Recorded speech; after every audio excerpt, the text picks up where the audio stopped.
Dan sekarang kita akan melihat di Kementerian Agama yang menggelar sidang isbat penentuan 1 Ramadan 1447 Hijriah di Hotel Borobudur, Jakarta yang akan dimulai pada pukul 16.30 waktu Indonesia Barat. Untuk informasi selengkapnya kami telah terhubung dengan jurnalis Metro TV ada Gema Tanjung yang saat ini berada di Hotel Borobudur, Jakarta.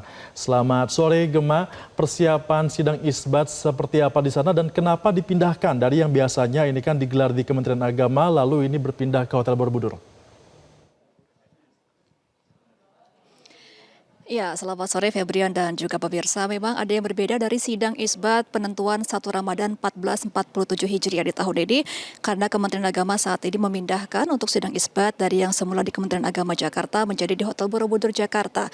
Hal ini dikarenakan memang jumlah undangan yang lebih banyak daripada tahun-tahun sebelumnya dan juga untuk fasilitas dan juga kapasitas yang memadai di Hotel Borobudur, Jakarta. Karena untuk tahun ini Febrian dan juga pemirsa, Kementerian Agama mengundang sejumlah tamu seperti ada dari pihak pimpinan Komisi 8 DPR RI, kemudian juga ada dari perwakilan Mahkamah Agung, kemudian dari pimpinan Majelis Ulama Indonesia atau MUI, serta dari tim Ruqyat dari pihak Kementerian Agama. Dan juga ada undangan dari tamu-tamu negara tetangga seperti duta-duta besar yang tergabung dalam MABIMS, yaitu Persatuan Kementerian Agama dari 4 negara yaitu Indonesia, Singapura, Malaysia dan juga Brunei Darussalam. Febrian, sama seperti tahun-tahun sebelumnya bahwa untuk urutan isbat penentuan 1 Ramadan 1447 Hijriah tahun ini akan diawali dengan seminar terbuka yang akan dimulai pada pukul 16.30 waktu Indonesia Barat. Nantinya dalam seminar tersebut akan ada pemaparan presentasi dari pantauan hilal di sejumlah titik dan juga dari hisab yang sudah ada hitungan dari astronomi. Nanti setelah dari seminar terbuka pukul 16.30 waktu Indonesia Barat akan dengan sidang tertutup yang akan dimulai pada pukul 18.30 waktu Indonesia Barat. Dan juga ada perkiraan Febrian untuk istimak atau pelihatan dari hilal ini akan diperkirakan terlihat pada pukul 7 malam waktu Indonesia Barat. Ini juga akan menjadi penentuan dan konferensi pers pengumuman dari penentuan 1 Ramadan 1447 Hijriah nantinya yang akan dipimpin langsung oleh Menteri Agama. Dan Febrian, tahun ini juga pihak Kemenak ini bekerja sama dengan pihak Badan Meteorologi, Klimatologi dan juga Geofisika atau BMKG, di mana pihak Kementerian Agama dan juga BMKG menyediakan 133 titik pantauan hilal. Rinciannya yaitu Kemenak memantau hilal di 96 titik, sedangkan untuk BMKG ini memantau 37 titik.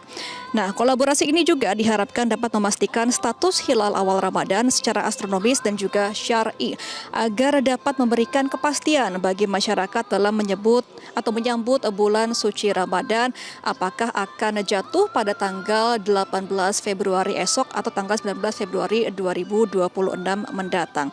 Jadi jika nantinya sudah diputuskan dan juga terlihat hilal dari Ruqyat Hilal yang mana hitungannya ini adalah minimal 3 derajat dan juga 6,4 derajat untuk elongasi.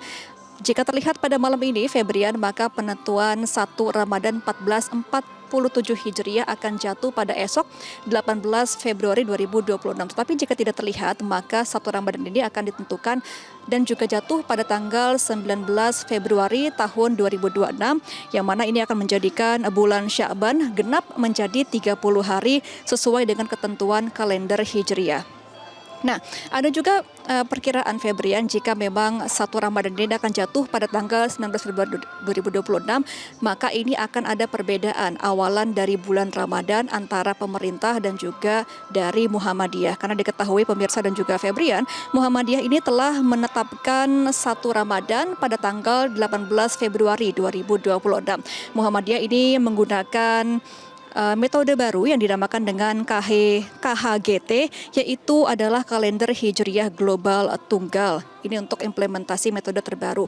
Jadi untuk KHGT ini adalah untuk menentukan parameter dan juga dikenal sebagai prinsip, syarat dan juga parameter atau PSP, yang mana salah satu parameter pentingnya ialah terpenuhi posisi hilal sejak ijtimak dengan ketinggian minimal 5 derajat dan elongasi 8 derajat di mana saja di permukaan bumi, bukan terbatas pada wilayah tertentu. Nah, ini perbedaan antara Muhammadiyah dan juga pemerintah pusat pemirsa dan juga Febrian, karena memang untuk dari pemerintah dan juga Kemenak sendiri ini dari Ruqyat Hilal akan melihat hilal dengan minimal derajat 3 sampai 6,4 elongasi ini dari teritorial Indonesia. Sedangkan untuk pihak Muhammadiyah sendiri ini melihat adanya minimal untuk derajatnya sekitar 0,1 dan bisa terlihat di seluruh penjuru di permukaan bumi. Sehingga untuk itu pihak Muhammadiyah juga sudah menentukan kalau parameter dari derajat tersebut sudah terpenuhi di negara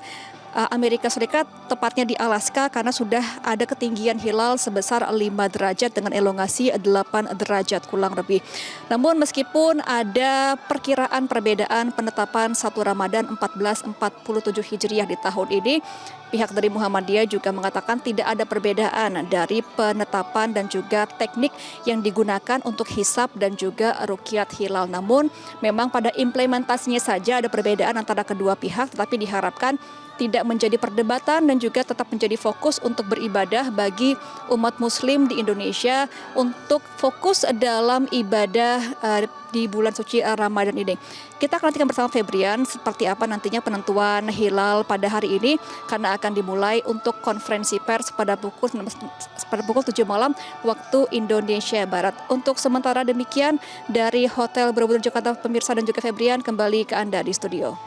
Baik, Gema Tanjung, terima kasih atas informasi Anda langsung dari Hotel Borobudur Jakarta. Selamat kembali bertugas, nanti kami akan hubungi Anda lagi untuk mengupdate bagaimana proses sidang isbat di sana.